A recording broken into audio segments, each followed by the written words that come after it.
warahmatullahi ta'ala wabarakatuh. Waalaikumsalam warahmatullahi wabarakatuh.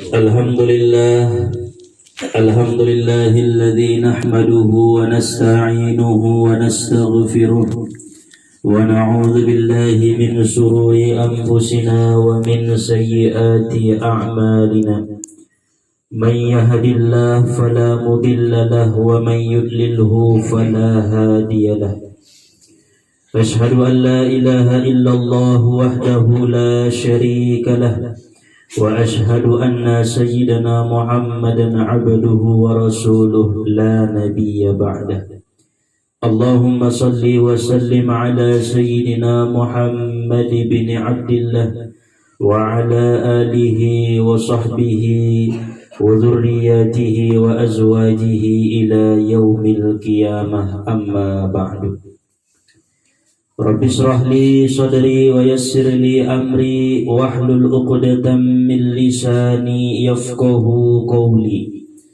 Rabbi yassir wa la tu'assir, Rabbi tammim lana bil khair. Subhanaka la ilma lana illa ma 'allamtana innaka antal alimul hakim.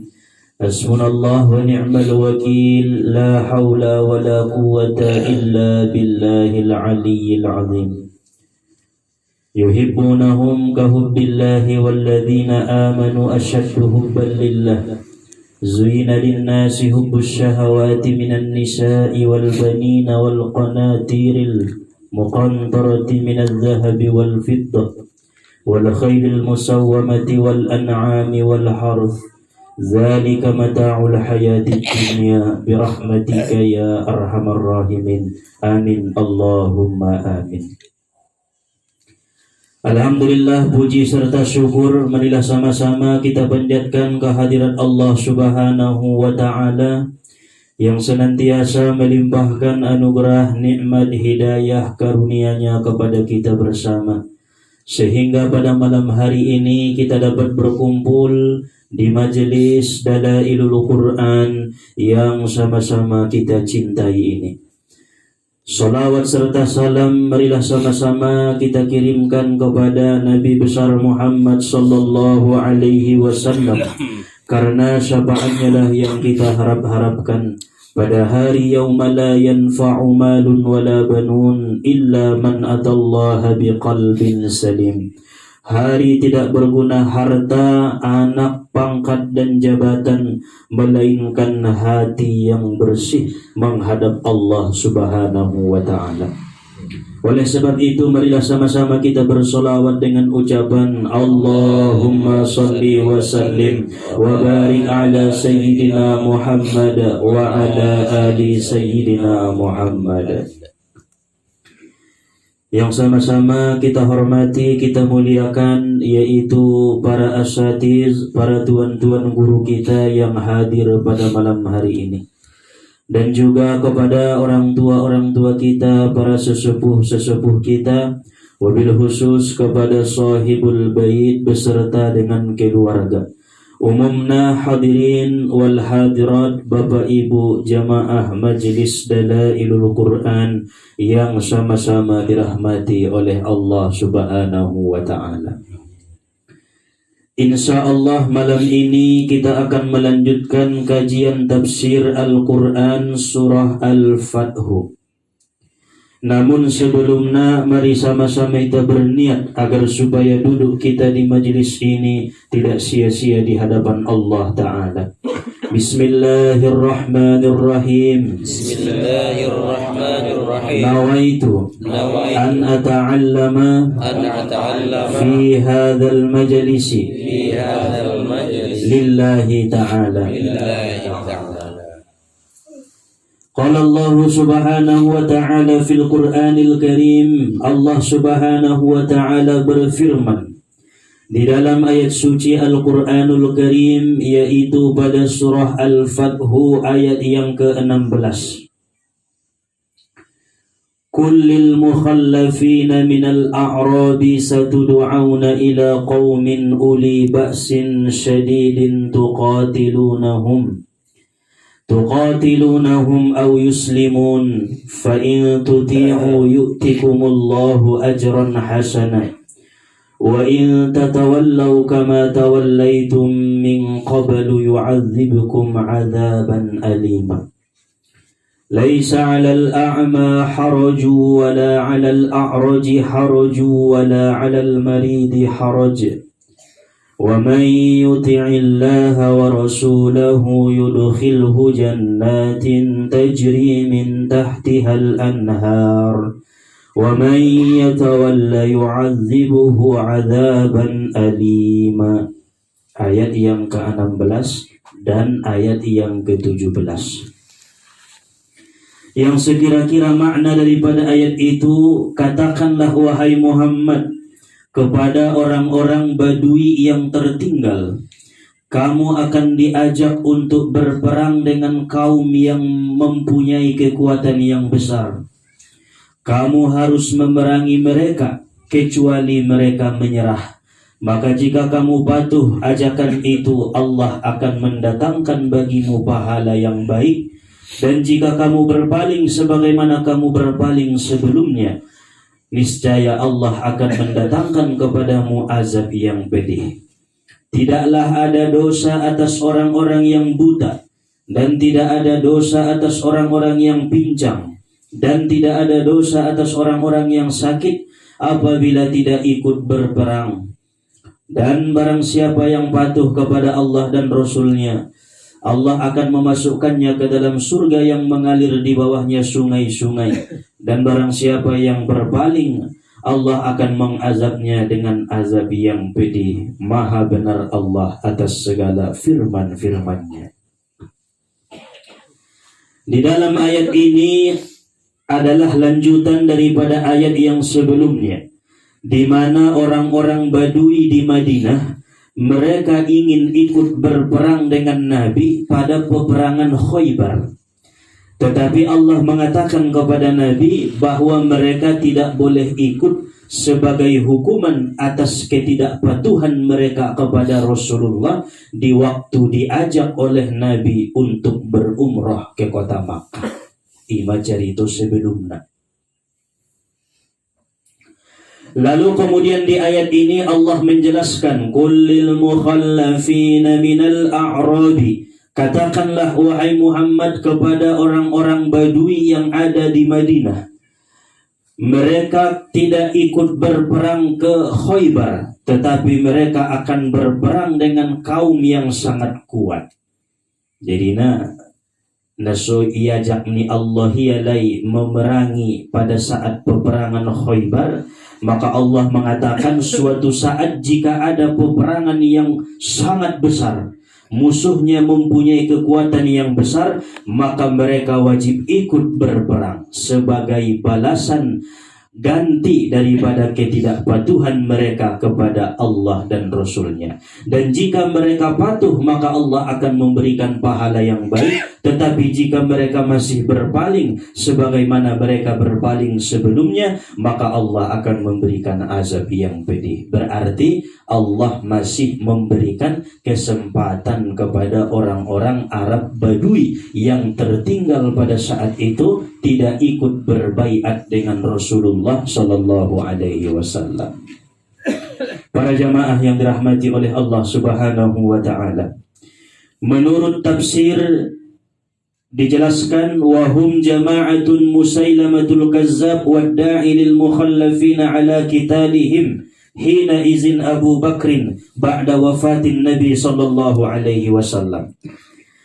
Peperangan musuh yang sangat kuat suatu saat nantinya adalah memerangi seseorang yang mengaku sebagai nabi.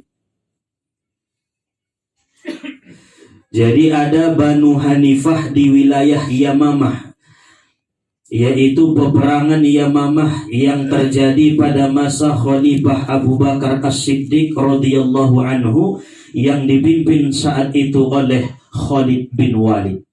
Terjadinya peperangan Yamamah ini dikarenakan adanya seseorang yang mengaku nabi setelah Nabi wafat. Rupanya begitu najolo Nabi pernah berpesan akan ada pendusta di kalangan umatku sebanyak 30 pendusta. Dan kesemuanya 30 pendusta itu mengaku sebagai nabi. Dan ketahuilah bahwa tidak ada nabi setelahku, akulah penutupan para nabi dan rasul. Hadis riwayat Abu Daud.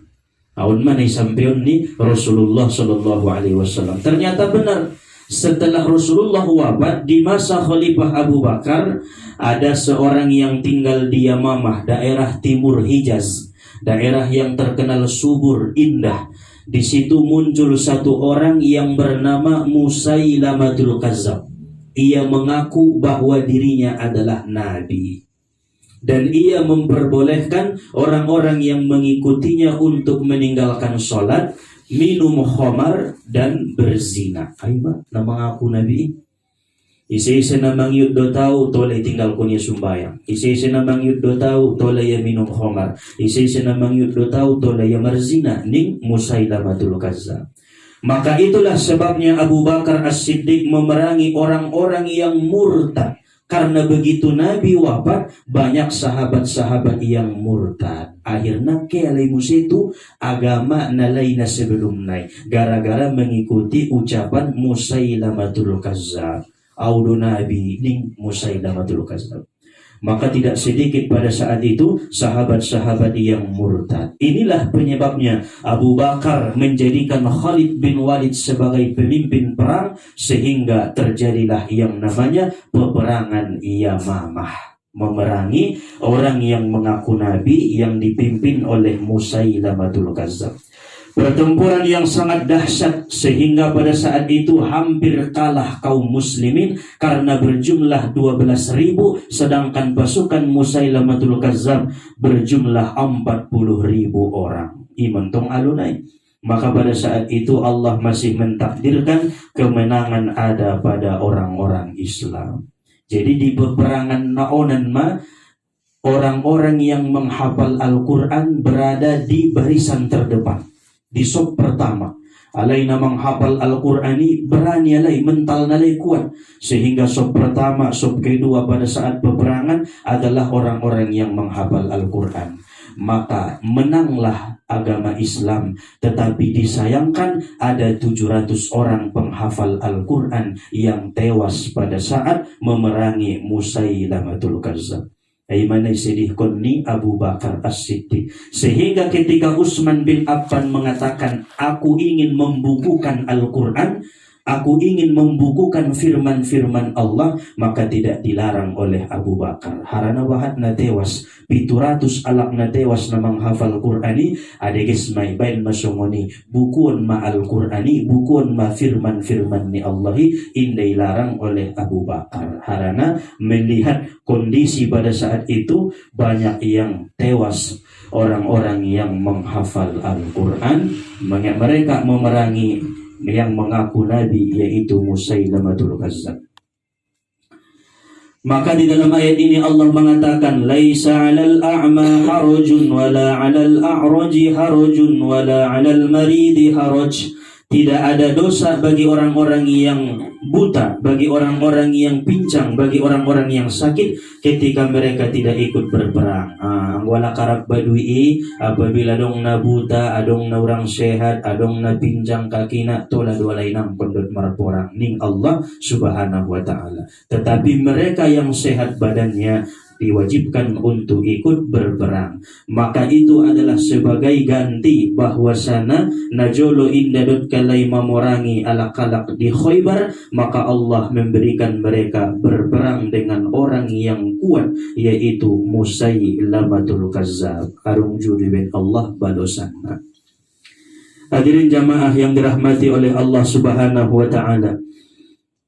Maka adapun hikmah daripada ayat ini yang bisa kita ambil, salah satunya adalah meyakini bahwa Nabi Muhammad itu adalah penutupan para nabi dan rasul, khatamul anbiya wal mursalin. Tidak ada lagi nabi setelah Nabi Muhammad sallallahu alaihi wasallam. Jadi bopedong suatu saat na mengaku nabi nangkon kita percaya, mengaku ya rasul nangkon kita percaya, harana Nabi Muhammad ma penutupan para nabi. Orang yang mengaku nabi dihukumi kafir, dan orang yang percaya ada nabi setelah Rasulullah itu pun dihukumi kafir. Allah Ta'ala berfirman, "Fa-in tuti'u yu'tikumullahu ajran hasana." Jika kamu patuh, maka Allah akan berikan pahala yang baik. Ternyata orang-orang Arab Badui itu mereka patuh kepada Allah, ikut berperang di masa Khalifah Abu Bakar As-Siddiq. Maka Allah memberikan mereka pahala yang baik. Faqala ulama, maka berkata para ulama-ulama ahli tafsir, adapun perbuatan-perbuatan yang mendatangkan pahala yang baik itu ada 7 perkara. Jadi di Al-Qur'ani ada kalimat ajron hasana, pahala yang baik. On mana paling tinggi pahala. Kemudian ajron kabir, pahala yang besar. Itu runaimon. Kemudian ajron azima, pahala yang agung. Jadi ada tingkatan-tingkatan pahala di dalam Al-Quran. Yang paling tinggi tingkatan pahala adalah ajron hasanah, pahala yang baik. Anggo jawab tahu pahala yang baik ngadong sortirna, indah dong isi na cacat sampai tu Allah Subhanahu wa Ta'ala. Tayang mo pahala na biaso, pahala na besar, adong lebih sortiran na. Tayang mo pahala na baikon, indah dong sortiran na iben Allah Ta'ala sampai terus tu Allah. Ada 7 perbuatan yang mendatangkan pahala yang baik. Yang pertama, as-sadaqatu bi ikhlasil qalbi, sedekah dengan hati yang ikhlas. Itu akan mendatangkan pahala yang baik yang tidak bisa diganggu-gugat oleh siapapun malaikat-malaikat Allah. Jadi abu siapa indah bisa, tapi dengan syarat ikhlas namar sidokahi. Anggona merasa doho namar sidokahi indah isortir Tuhan doy. Anggona bersidokah kiba karena mengharapkan balasan soro musi sidokah nyalak jiba, ainda isortir Tuhan deh. Anggo bersidokah kiba mengharap supaya doa niba dikabul Allah, isortir mapahalonai. Anggo bersidokah kiba merasa iba punya jasa tu bayoy na jolo aude membantuna, do tau de tinggal, aude na jolo bosna, aude na jolo tokena, merasa punya jasa, iba sortir Tuhan me pahaloy. Tetapi orang yang sedekah ikhlas karena Allah, mereka akan mendapatkan pahala ajron hasanah, pahala yang baik. Kemudian yang kedua, as-salatu fi awwali waktiha, salat pada awal waktu, iba mendapat pahala na baik. Datar sortir malaikat ibe. Kemudian yang ketiga, berbakti kepada kedua orang tua. Yang keempat, tidur dalam keadaan suci, marwudu kiba, pakaian niba ias, tempat niba ias, maka mendapatkan pahala yang baik. Yang kelima, selalu membaca bismillah setiap mengawali sesuatu yang baik. Mengangkat buku bismillah, laugit mangan bismillah, laugit mangaji bismillah, masuk bagas bismillah, keluar bagas bismillah. Sesuatu yang baik diawali dengan bismillah, maka dicatat menjadi pahala yang baik. Kemudian yang keenam, mendengarkan azan. Onpe pahala na baik kon. Isena mampu mendengarkan azan awal sampai akhir, maka pahalanya tidak bisa diganggu-gugat oleh malaikat-malaikat Allah. Dan yang ketujuh, mengucap amin ketika sholat berjamaah. Ghairil maghdubi alaihim waladdallin. Ning imam naik, maka dibaca amin. Isenarut nama membaca amin, maka ia mendapatkan pahala yang baik.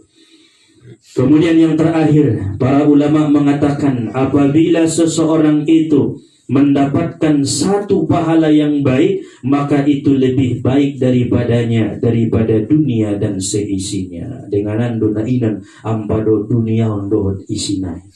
Ben godang namadai, ben hebat namai, makom kedudukan pahala yang baik di sisi Allah. Termasuk alak-alak na berperang fisabilillah, mati dalam keadaan syahid, mereka mendapat pahala yang baik. Ngadong sortiran nebe, masuk surga bigoiri hisab.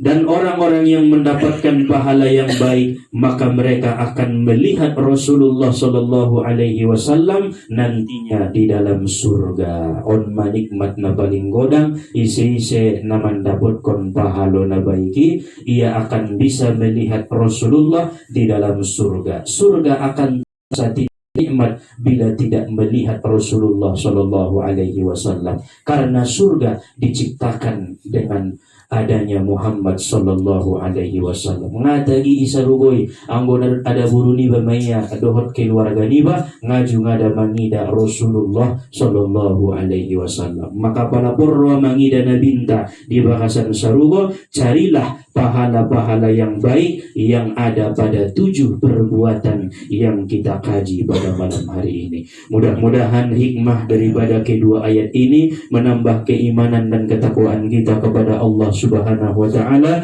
dan mudah-mudahan kita semua mampu untuk mengamalkannya. Amin ya rabbal alamin. Wallahu subhanahu wa ta'ala a'lam. Ala hadhihi an-niyah al-Fatihah. Bismillahirrahmanirrahim. Alhamdulillahi rabbil alamin. Arrahmanir rahim. Maliki yaumiddin. Iyyaka na'budu wa iyyaka nasta'in. Ihdinas siratal mustaqim. Siratal ladzina an'amta 'alaihim ghairil maghdubi 'alaihim waladdallin. Amin. أعوذ بالله من الشيطان الرجيم. بسم الله الرحمن الرحيم. الحمد لله رب العالمين وحده، والصلاة والسلام على أشرف الأنبياء والمرسلين وعلى آله وصحبه أجمعين. اللهم صل على سيدنا محمد صلاة الرضا، وارض عن أصحابه رضا الرضا. اللهم اغفر لنا ذنوبنا ولوالدينا وارحمهما كما ربيانا صغيرا، ولأجدادنا ولجداتنا ولمشايخنا ولجميع المؤمنين والمؤمنات والمسلمين والمسلمات برحمتك يا أرحم الراحمين. اللهم انفعنا علمتنا، رب علمنا الذي ينفعنا، رب فكهنا وفك أهلنا وقربة لنا في ديننا. ربنا تقبل منا إنك أنت السميع العليم، وتب علينا إنك أنت التواب الرحيم.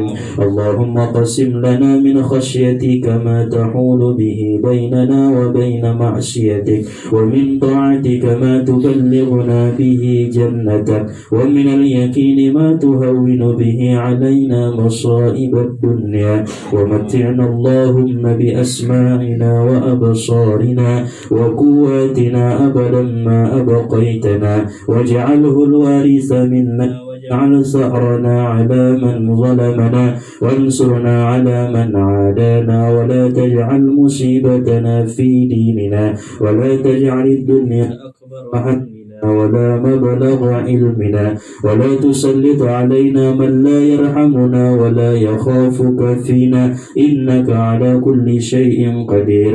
ربنا آتنا في الدنيا حسنة وفي الآخرة حسنة وقنا عذاب النار.